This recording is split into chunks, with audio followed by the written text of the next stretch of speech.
जंगल, घने, गहरे, खूबसूरत और खतरनाक जंगल। मीलों तक फैले इन जंगलों में ना जाने कैसे कैसे खतरे आपका इंतजार कर रहे हैं, आप अंदाजा भी नहीं लगा सकते। ऐसे खतरे जो पलक झपकने से पहले ही आपको चीर के रख सकते हैं। Hindi horror stories YouTube channel में आपका स्वागत है और अब वक्त है डरने का। और मैं प्रवीण आज फिर से आप लोगों को डराने के लिए लेकर आया हूं जंगलों की 3 सच्ची डरावनी कहानियां।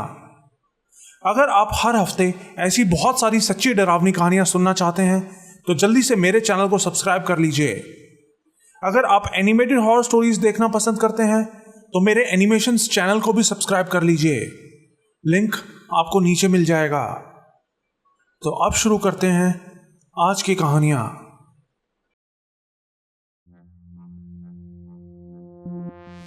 मैं जो कुछ आपको बता रहा हूं ये हमारे साथ तब हुआ था जब मैं 14 साल का था। आज मैं 72 साल का हो चुका हूं। यकीन नहीं होता कि इस बात को बीते इतने साल हो चुके हैं। मैं अमेरिका के वॉशिंगटन की ओलंपिया नाम की एक जगह पर पला बड़ा हूं।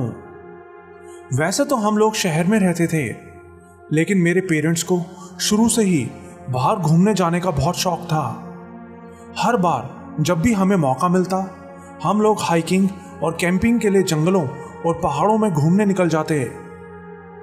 ऐसे ही एक बार हम 2 हफ्ते के लिए जंगल में कैंपिंग के लिए गए हुए थे। साथ में मेरे 3 अंकल, उनकी वाइफ्स और बहुत सारे बच्चे भी थे। वो मोंटाना नाम की एक जगह का एक जंगल था। मेरे सारे कजन्स भी मेरी ही उम्र के थे। मेरा एक कजन था जिसको कॉमिक्स पढ़ने का बहुत शौक था। उसने हमें बताया कि जंगल के अंदर डायनासोर्स रहते हैं। उसकी बात सुनकर हम सब बहुत एक्साइटेड हो गए और एक दिन सुबह सुबह हम सारे बच्चे अकेले ही जंगल के अंदर चले गए डायनासोर्स को ढूंढने और मस्ती करने के इरादे से। हमारे पेरेंट्स ने भी हमको रोका नहीं, बस इतना कहा था कि ज्यादा दूर तक मत जाना और जल्दी वापस आ जाना। जंगल के अंदर पैदल चलते हुए हम लोग करीब 2.5-3 किलोमीटर ही अंदर गए होंगे कि मेरी एक कजन अचानक से एक चीज से टकरा के नीचे गिर पड़ी। हमने जल्दी से उसके पास जाके उसको उठाया तो देखा कि वो किसी पेड़ से नहीं टकराई थी, बल्कि वो तो कोई और ही चीज थी, कोई बड़ी सी चीज। फिर कई देर बाद उस चीज के चारों तरफ फैली उन झाड़ियों को हटाने के बाद हमें वो चीज ठीक से दिखाई दी। वो सीढ़ियां थी, नीचे से ऊपर जाती हुई करीब 12 फीट ऊंची सीढ़ियां। उन सीढ़ियों को देखकर पहले तो हमें कुछ भी अजीब नहीं लगा, क्योंकि इस तरह की सीढ़ियां हमने पहले भी बहुत बार देखी थी पुरानी घूमने वाली जगहों पर। लेकिन उन सीढ़ियों के ऊपर हमेशा कुछ ना कुछ बना होता था, जैसे कि कोई मंजिल या कोई घर वगैरह। लेकिन ये सीढ़ियां वैसी नहीं थी। ये तो ऊपर आसमान की तरफ जाके हवा में ही खत्म हो गई थी। ऊपर जहां सीढ़ियां खत्म हुई थी उसके आगे भी सिर्फ झाड़ियों और पेड़ों के अलावा कुछ नहीं था। हम सब कजन्स ने जोश जोश में आपस की सारी झाड़ियां और घास हटा दी, ये सोच के कि शायद आसपास कोई पुराना घर या कमरा बना हो जिसके लिए ये सीढ़ियां वहां लगाई गई हों। लेकिन ऐसा कुछ नहीं था। वहां आसपास ऐसी कोई चीज नहीं थी। सीढ़ियों को देखने से ही पता चल रहा था कि वो कंक्रीट की बनी है। उसके ऊपर टोटल 17 स्टेप्स बने थे। सीढ़ियां किसी तरह के बड़े बड़े पोल्स के ऊपर खड़ी थी। हमने उन पोल्स के आसपास की घास को हटा के देखा तो हमें उनके ऊपर कुछ अजीब ही तरह के सिंबल्स बने हुए दिखाई दिए, शायद पेंट करके बनाए गए थे। और जिस तरह से वो पूरा स्ट्रक्चर बड़ी बड़ी घास और झाड़ियों से ढका हुआ था, ऐसा लग रहा था जैसे ना जाने कितने सालों से वो वहां खड़ी हैं। सीढ़ी के ऊपर भी काई जैसा कुछ जमा हुआ था। और फिर कई देर वहां खड़े उसके बारे में बातें करते रहने के बाद मैंने उस सीढ़ी पर अपना पहला कदम रखा और वो कदम रखते ही मुझे अपने अंदर एक अजीब सी सेंसेशन महसूस हुई। मुझे नहीं पता मैं आपको कैसे बताऊं, लेकिन वो एहसास बिल्कुल ऐसा था जैसे कि मेरे पूरे शरीर के अंदर अचानक से वाइब्रेशन होने लगी हो। मैंने उसी वक्त अपना पैर पीछे खींच लिया। मैंने अपने कजन्स को भी समझाने की कोशिश की कि ये सीढ़ियां खतरनाक हैं, हमें इनके ऊपर नहीं जाना चाहिए, लेकिन वो सब कहाँ मेरी बात सुनने वाले थे। मैंने उनको रोकने के लिए ये भी कहा कि ये सीढ़ियां बहुत पुरानी हैं, ऊपर जाने से टूट सकती हैं, लेकिन उन्होंने मेरी एक ना सुनी और सीधा उन सीढ़ियों के ऊपर चढ़ गए। मैं भी उनके पीछे पीछे सीढ़ियों के बिल्कुल ऊपर तक चला गया। टूटना तो दूर, वो सीढ़ियां हम सब के वजन से हिली भी नहीं थी। वो बहुत मजबूत सीढ़ियां थी। फिर बिल्कुल ऊपर पहुंच के हम लोगों ने नीचे देखा तो हमें एक और बहुत ही अजीब सी चीज दिखाई दी, घास और झाड़ियों से ढकी हुई। पहले तो हमें समझ नहीं आया कि वो क्या है, लेकिन फिर हमें समझ आया कि वो एक कुआं था, छोटा सा कुआं, ठीक उन सीढ़ियों के आखिरी छोर के नीचे बना। वो देख के सारे बच्चे भागते हुए सीढ़ी से नीचे उतर के सीधा उस कुएं के पास पहुंच गए। वो कुआं गोल शेप में नहीं था, बल्कि स्क्वायर लग रहा था। 5 या 6 फीट डायमीटर होगा उसका, और वो भी उसी कंक्रीट का बना लग रहा था जिसकी वो सीढ़ियां बनी हुई थी, जमीन से करीब 1 फीट ऊंचा। लेकिन उस कुएं की सबसे अजीब बात यह थी कि वो किसी तरह के चमकदार शीशे से ढका हुआ लग रहा था। उस कुएं के आसपास तो बहुत सारी झाड़ियां और घास उग रखी थी, लेकिन उस कुएं के ऊपर लगा वो शीशा बिल्कुल साफ था, बिल्कुल साफ। घास या मिट्टी का एक तिनका तक उसके ऊपर नहीं पड़ा था। अपनी परछाई उस शीशे में देखकर एक बार के लिए तो हमें लगा कि शायद उसमें पानी भरा है, लेकिन वो पानी नहीं था, वो पक्का कोई शीशा ही था, चमकदार काले रंग का शीशा। तभी मेरे एक कजन ने एक बड़ा सा पत्थर उठाया और उस कुएं के ऊपर फेंक दिया, लेकिन वो पत्थर किसी टेनिस बॉल की तरह उछलता हुआ बाहर आ गया। तो मेरी एक दूसरी कजन एक पत्थर उठा के उस शीशे के ऊपर अपना नाम लिखने की कोशिश करने लगी, लेकिन नहीं लिख सकी। उस शीशे पर कोई स्क्रैच नहीं पड़ रहा था। हम सबने मिलके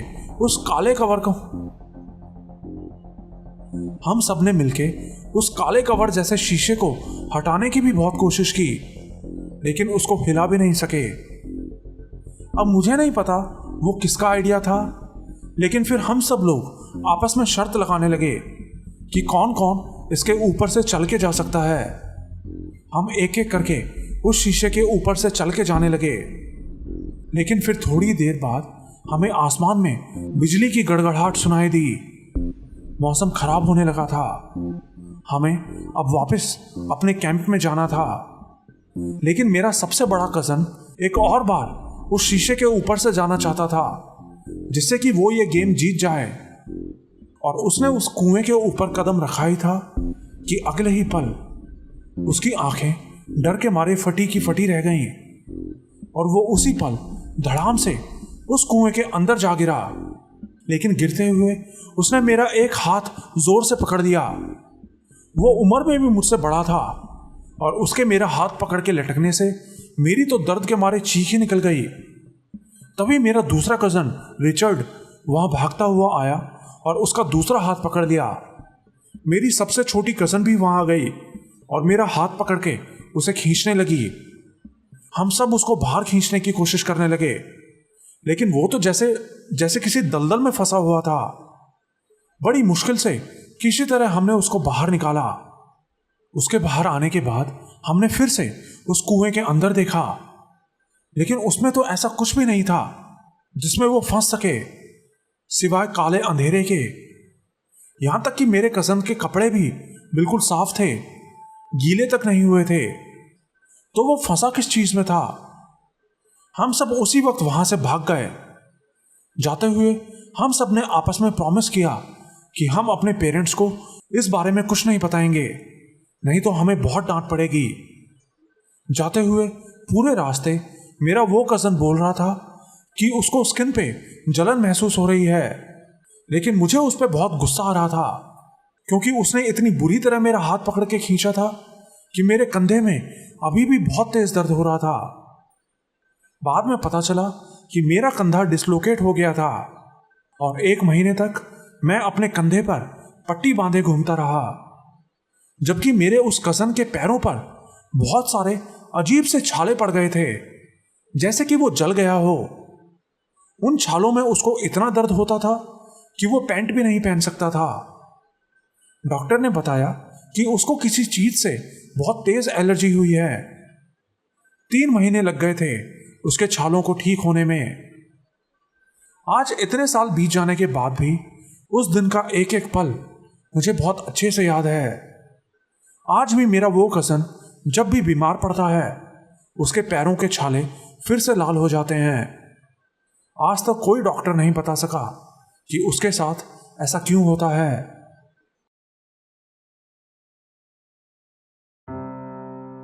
मैं जो बात आपको बता रहा हूं, ये मेरे साथ तब हुआ था जब मैं शायद 19-20 साल का था। इतने सालों बाद अब तो मेरी याददाश्त भी इतनी ठीक नहीं रहती जितनी जवानी में रहती थी। लेकिन ये एक बात ऐसी है जो मुझे आज तक रातों में सोने नहीं देती। मैं मोनेटा, वर्जीनिया नाम की एक जगह पे पला बड़ा हूँ, जहाँ हमारा एक 200 एकड़ का फार्म हुआ करता था। उस जमीन पर हमने बहुत सारे घोड़े रखे हुए थे। वो इलाका ऐसा था कि आसपास कोई दूसरा घर भी नहीं होता था, इसीलिए मेरा ज्यादातर वक्त उस 200 एकड़ फार्म में इधर उधर घूमते हुए ही निकलता था। मुझे अपने पूरे फार्म के एक एक चप्पे के बारे में पता था। फार्म में ही हमारा एक 7 एकड़ का तालाब भी था, जिसमें मैं कई बार मछलियां पकड़ने या स्विमिंग के लिए जाता था। तो एक दिन ऐसे ही सुबह सुबह मैं अपने डॉग लियो को लेकर उस तालाब में मछलियां पकड़ने के लिए निकल गया। मेरा डॉग ब्लड हाउंड ब्रीड का एक शिकारी कुत्ता था और हमेशा मेरे साथ रहता था। तो हम दोनों मेरी कार से तालाब में जा ही रहे थे कि अचानक मेरा डॉग लियो जोर जोर से भौंकने लगा। लेकिन वो बहुत ही अजीब ही तरीके से भौंक रहा था। उसके भौंकने में डर था। मुझे लगा शायद वहां कोई भालू आ गया है। मैंने उसी वक्त अपनी कार रोक दी। मैंने अपने डॉग की तरफ देखा, वो भौंके जा रहा था। फिर मैं बाहर अपनी नजरें घुमाने लगा, देखने की कोशिश करने के लिए कि वो आखिर भौंक किस पे रहा है।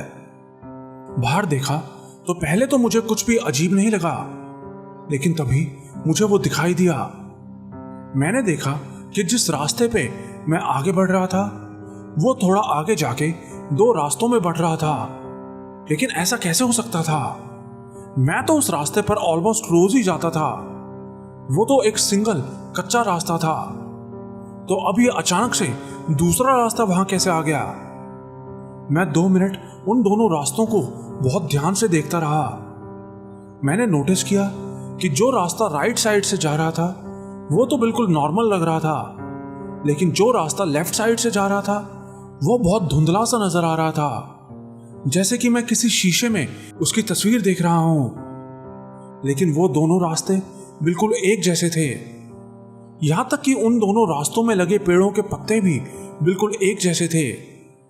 ऐसा लग रहा था जैसे किसी ने एक रास्ते को कॉपी पेस्ट करके दूसरी जगह रख दिया हो। लेकिन ऐसा कैसे हो सकता था? ये पक्का कोई मेरा वहम था। मैं कार से बाहर निकल गया। मेरा डॉग अभी भी उस तरफ देख के गुर्रा रहा था। मैंने उसको कार के अंदर ही छोड़ दिया और अकेला उस जगह चल के पहुंच गया जहां से वो दोनों रास्ते अलग हो रहे थे। मुझे अभी तक अपनी आंखों पर यकीन नहीं हो रहा था कि ये सब क्या है, लेकिन वो मेरी जमीन थी। मुझे चेक करना था कि वहां क्या गड़बड़ है। तो पहले मैं उस राइट साइड वाले रास्ते पे कुछ कदम आगे बढ़ा। सब कुछ नॉर्मल था, कुछ भी अजीब महसूस नहीं हुआ। अब मुझे लेफ्ट साइड वाले रास्ते पे जाना था और कुछ कदम आगे जाने के बाद मैंने नोटिस किया कि आसमान में सूरज बहुत ही हल्का नजर आ रहा था। वो गर्म दिन था, लेकिन मुझे धूप नहीं लग रही थी। ऐसा लग रहा था जैसे कि सूरज ही ठंडा हो चुका है। मैं इसी कश्मकश में था कि आगे बढ़ूं या ना बढ़ूं कि तभी मेरा डॉग जोर जोर से मेरी तरफ देख के भौंकने लगा। मैंने उसको कार में बंद किया था, लेकिन कार के शीशे बंद नहीं थे। वो खिड़की से कूद गया और उस लेफ्ट वाले रास्ते पे भौंकता हुआ आने लगा जहां मैं खड़ा था। वो किसी चीज को मुझसे शायद दूर भगाने की कोशिश कर रहा था। भागता हुआ वो बहुत आगे निकल गया। मैं भी उसके पीछे कुछ कदम दूर तक गया, लेकिन और आगे जाने की हिम्मत नहीं जुटा सका। मेरा डॉग लियो आगे भागता हुआ बहुत दूर निकल गया। उसकी भौंकने की आवाजें कम होती गईं और फिर बिल्कुल शांत हो गईं। मैं बहुत देर तक वहां खड़ा अपने डॉग को आवाजें देके बुलाता रहा, लेकिन वो वापस नहीं आया। मुझे नहीं पता मैं कितनी देर वहां खड़ा अपने डॉग को बुलाता रहा, लेकिन आखिर में मैं वहां से सीधा अपने पापा के पास गया और उनको वहां लेकर आया। लेकिन हैरानी की बात थी कि जब हम उस जगह फिर से पहुंचे तो वो लेफ्ट साइड वाला रास्ता गायब हो चुका था। अब वहां सिर्फ एक रास्ता था। जिस रास्ते पर मेरा डॉग गया था, जब वो रास्ता ही वहां नहीं था तो मेरा डॉग वहां कैसे हो सकता था? मैं पूरी रात रोता रहा। यह सब अपने आप में इतना अजीब था कि किसी को मेरी बात पर यकीन नहीं हुआ, मेरे घर वालों को भी नहीं। शायद उस दिन अगर मेरा डॉग मेरे साथ नहीं होता तो मैं अनजाने में उस गलत रास्ते पे निकल जाता और शायद फिर कभी वापस नहीं आ पाता। मैं आपको बिल्कुल सच बता रहा हूं, इस घटना ने मुझे इतना परेशान कर दिया था कि आज तक मुझे रात में सपने आते हैं, जंगल में भागते हुए, अपने डॉग के भौंकने की आवाज का पीछा करते हुए। लेकिन सपने में भी मैं उसकी आवाज का पीछा करता रहता हूं, लेकिन उसको ढूंढ नहीं पाता।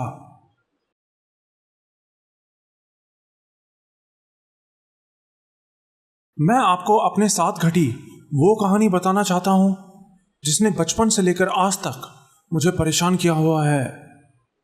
बचपन में मेरे साथ कुछ ऐसा हुआ था जिसके बाद से आज तक भी मैं रात के वक्त जंगल में जाने से डरता हूं। अंधेरा तो दूर, दिन ढलने के बाद हल्की रोशनी में भी मैं जंगल के अंदर जाने से डरता हूं। लेकिन ऐसा हमेशा से नहीं था। एक टाइम था जब मैं अपने दोस्तों के साथ देर रात तक जंगल में घूमता फिरता और छुपन छुपाई खेला करता था। सच बताऊं तो मेरे बचपन का सबसे अच्छा वक्त मेरे दोस्तों के साथ इस जंगल में ही बीता था। बचपन में हम दोस्तों का एक ग्रुप हुआ करता था और हम हर शाम जंगल में खेलने जाते थे। लेकिन एक दिन ये सब कुछ बदल गया। हम जिस इलाके में रहते थे वो पूरा इलाका जंगल से भरा हुआ था। वो जंगल इतना बड़ा था कि रोड से जाते हुए कई कई किलोमीटर दूर तक आपको सिर्फ पेड़ ही पेड़ नजर आते थे, बड़े बड़े पेड़। हमारे इलाके में भी कुल मिला के सिर्फ 15-20 घर ही थे और हम सब छोटे बच्चे रोज शाम को एक साथ खेला करते थे। उन 15-20 घरों के अलावा उस पूरे एरिया में दूर दूर तक कोई घर नहीं था। तो ऐसे ही एक शाम मैं और मेरा बेस्ट फ्रेंड, हम दोनों मेरे घर के सामने बैठे हुए थे। असल में उन दिनों हमारे एरिया के पास में ही कुछ नए घर बनाए जा रहे थे और वो लोग हर रोज हमारे घर के सामने से ही आते और जाते थे। मैं हर रोज उनको सुबह के वक्त आता देखता और फिर शाम को वो लोग उसी रास्ते से वापस चले जाते। हम दोनों का प्लान था कि आज शाम जब वो लोग वापस चले जाएंगे तो हम उस जगह जाकर वहां से कुछ कीलें और लकड़ी के टुकड़े उठा के ले आएंगे हमारे खेलने के लिए। चोरी करके नहीं, बल्कि जो चीजें वहां फालतू पड़ी होंगी उन्हीं में से कुछ उठा के ले आएंगे। हम 1 घंटे तक मेरे घर के सामने बैठे उन लोगों के वापस आने का वेट करते रहे। हर रोज वो लोग अंधेरा होते ही वापस आ जाते थे, लेकिन उस दिन पता नहीं वो लोग इतनी देर क्यों कर रहे थे। आखिर में बहुत देर बैठे रहने के बाद मैंने अपने दोस्त से बोला कि चल, मैं और वेट नहीं कर सकता, वो लोग जरूर किसी दूसरे रास्ते से चले गए होंगे। मेरा दोस्त भी तैयार हो गया। अंधेरा हो चुका था। हम उस कच्ची रोड से होते हुए उस एरिया की तरफ जाने लगे। हमने सोचा था कि अगर बाई चांस वो लोग आ भी जाते हैं तो हम पेड़ों के पीछे छुप जाएंगे। इतने अंधेरे में हमें कौन देख पाएगा।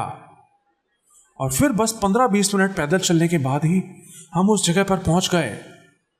वो एक काफी बड़ा सा इलाका था जो जंगल के पेड़ों को काट के खाली किया गया था, और वहीं पर उन नए घरों को बनाने का काम चल रहा था। उनमें से कुछ घर तो ऑलमोस्ट बनकर तैयार हो चुके थे और कुछ घरों का काम चल रहा था। उन्हीं में से एक घर ऐसा था जिसमें लाइट जल रही थी और घर के बाहर एक गाड़ी भी खड़ी थी। ये वही गाड़ी थी जिसमें वो लोग सारा सामान भर कर लाते थे। वो देखते ही हम जल्दी से साइड के पेड़ों के पीछे छिप गए। हमें लगा था कि शायद वो लोग अभी भी उस घर के अंदर हैं। हम कई देर वहीं छुपे उनको देखने की कोशिश करते रहे, लेकिन बहुत देर बाद भी ना तो वहां से किसी औजार की कोई आवाज आई और ना ही कोई आदमी नजर आया। शायद वो लोग अपनी गाड़ी वहीं छोड़ के वहां से चले गए थे, शायद कुछ सामान लाने के लिए। अगर ऐसा था तो फिर वो लोग वापस भी आने वाले होंगे। ये सोच के हम दोनों भी जल्दी से उस घर के पास पहुंच गए जिसके अंदर लाइट जल रही थी। हम दबे पैर इधर उधर अपने मतलब का सामान ढूंढने लगे जिसको हम वहां से उठा के अपने साथ ला सकते थे।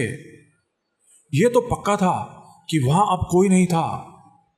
मेरा दोस्त मेरे पीछे पीछे था और मैं आगे। उस घर की खिड़की दरवाजे नहीं लगे थे, तो मैं पीछे से होता हुआ एक खिड़की से उस घर के अंदर कूद गया। अंदर गया तो मुझे वहां कीलों का एक डब्बा रखा दिखाई दिया। वो देख के मैं खुश हो गया कि चलो कुछ तो मिला अपने साथ ले जाने को। मैं वो कीले उठा के अपनी जेब में भरी रहा था कि अचानक मुझे मेरे दोस्त के गिरने की आवाज आई। वो दूसरे दरवाजे से अंदर आ रहा था जहां बहुत सारा लाल पेंट फैला हुआ था। उसका पैर उस पेंट में पड़ा और वो धड़ाम से फिसल के नीचे गिर पड़ा। उसको ऐसा पड़ा देख मेरी तो हंसी निकल गई। उस वक्त हम दोनों हंस ही रहे थे कि तभी हमें बाहर से किसी के कदमों की आवाज आई, लेकिन वो कोई नॉर्मल आवाज नहीं थी। ऐसा लग रहा था जैसे कोई जानबूझ के धीरे धीरे दबे पांव चल रहा हो। वो जो कोई भी था उसको हमारे वहां होने का पता था। ये समझ आते ही कि कोई वहां आ गया है, हम दोनों उसी वक्त सामने वाली खिड़की से कूद के भागने लगे। भागते हुए हम तब तक नहीं रुके जब तक हम उस रोड के आखिर तक नहीं पहुंच गए। भागते हुए मैंने उस घर के पीछे की तरफ भी देखा, ये देखने के लिए कि वहां कौन था, लेकिन वहां मुझे कोई दिखाई नहीं दिया सिवाय एक साये के। एक लंबा सा काला साया जो उस घर की हल्की हल्की रोशनी में मुझे नजर आ रहा था। हम 2 मिनट वहीं खड़े हो गए सांस लेने के लिए, लेकिन तभी फिर से ठीक हमारे पीछे पेड़ों में से फिर से किसी के कदमों की आवाज आई। हमने झट से पीछे मुड़ के देखा, वो वही था, वही काला साया। और इस बार हम दोनों उसको बहुत अच्छे से देख पा रहे थे। वो कोई इंसान नहीं था, क्योंकि वो इतना लंबा था कि कोई इंसान हो ही नहीं सकता था। उसके कान भी इतने बड़े और लंबे थे, ऊपर की तरफ उठे हुए। कसम से उसकी एक झलक में ही मैं समझ गया था कि ये पक्का कोई वेयरवॉल्फ है। अंधेरे में उसकी आंखें किसी पीले और हरे बल्ब के जैसे चमक रही थी। वो कम से कम 8 फीट लंबा था। अभी अभी तो मैंने उसको घर के पीछे खड़ा देखा था और अब वो सीधा हमारे पीछे आके खड़ा हो गया था। हमें लगा हम अब मरने वाले हैं और हम उसी वक्त बिना कुछ सोचे अपनी जान बचाने के लिए भागने लगे। वो किसी भी पल हमारे ऊपर झपट के हमारे टुकड़े कर सकता था। भागते हुए मैंने अपनी जेब से कुछ कीलें निकाली और जमीन पे फेंक दी। मुझे लग नहीं रहा था कि उन कीलों से कुछ होगा, लेकिन तभी भागते हुए हमें उसके दर्द में कराहने और गिरने की आवाज आई। वो कीलें जरूर उसके पैर में घुस गई होंगी। बस वही मौका था। हम दोनों अपनी पूरी ताकत से वहां से भाग रहे थे। आखिर में हम उस रास्ते से निकल गए और अपने मोहल्ले वाली गली में पहुंच गए। वहां पहुंच के हम एक स्ट्रीट लाइट के नीचे खड़े होके सांस लेने लगे। हमारी सांसें बुरी तरह फूली हुई थी। हमारी जान बच गई थी, लेकिन उसने हमें जाने क्यों दिया? मुझे पूरा यकीन था कि अगर वो चाहता तो हमें आसानी से पकड़कर मार सकता था, लेकिन उसने ऐसा नहीं किया। शायद वो सिर्फ हमें डराना चाहता था, लेकिन चाहे कुछ भी था, हमारी तो जान ही निकल गई थी। खैर, मुझे लगा था कि शायद अब वो वहां से जा चुका है, लेकिन ऐसा नहीं था। घर आके मैंने जल्दी से सारी खिड़की दरवाजे बंद कर दिए। मम्मी ने डांट भी लगाई कि मैं इतनी देर से कहाँ था, लेकिन मैंने कुछ नहीं बताया। रात भर डर के मारे मैं ठीक से सो भी नहीं सका था।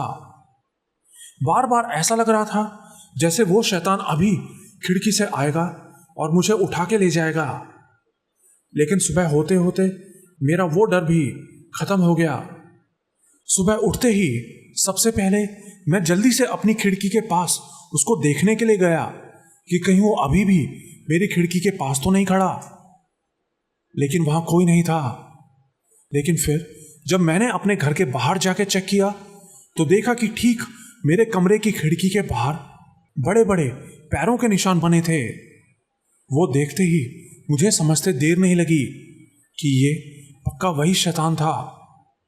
वो मेरा पीछा करते करते मेरे घर तक आ गया था, और ना सिर्फ वो मेरे घर तक आया बल्कि मेरी खिड़की से मुझे देख भी रहा था। मैंने आसपास के दूसरे घरों के पास भी वो पैरों के निशान चेक किए, लेकिन मेरे कमरे के अलावा वो निशान और कहीं नहीं थे। वो वहां पक्का मेरे लिए ही आया था। तब तक मेरी तो डर के मारे हालत खराब हो चुकी थी। घर में आया तो मैंने अपने मम्मी पापा को आपस में कुछ बातें करते सुना। पापा के एक दोस्त पुलिस में थे। उन्होंने पापा को बताया कि कल रात उनको हमारे इलाके में एक आदमी की लाश मिली थी। वो आदमी हमारे पीछे वाले एरिया में घर बनाने आता था। उसकी वाइफ ने बताया कि वो आदमी हमेशा रात 9 बजे से पहले अपने घर वापस आ जाता था, लेकिन उस रात नहीं आया। जब पुलिस वाले उस जगह पहुंचे तो उन्हें खून में लथपथ उसकी लाश वहां पड़ी मिली। पापा की बात सुनते ही मैं समझ गया कि वो किसके बारे में बात कर रहे हैं। रात में उस घर में जहां मेरा दोस्त फिसल के गिरा था, वो कोई पेंट नहीं था, वो खून था, उस बेचारे आदमी का खून। उसकी लाश भी पुलिस वालों को पास में ही पड़ी मिली। पूरी लाश तो नहीं मिली थी, बस लाश के कुछ टुकड़े थे। उसकी टांगे तो उनको उसी घर में मिल गई थी, लेकिन उसका सिर घर से थोड़ा दूर पीछे पेड़ों के बीच मिला था, और उन्हीं में से एक बहुत ही ऊंचे पेड़ के ऊपर उनको उसकी बाकी की बची खुची लाश मिली थी, आधी खाई हुई। जिस भी चीज ने उसको मारा था वो उसको खाने के लिए पेड़ के 25 फीट ऊपर तक उसे खींच के ले गया था।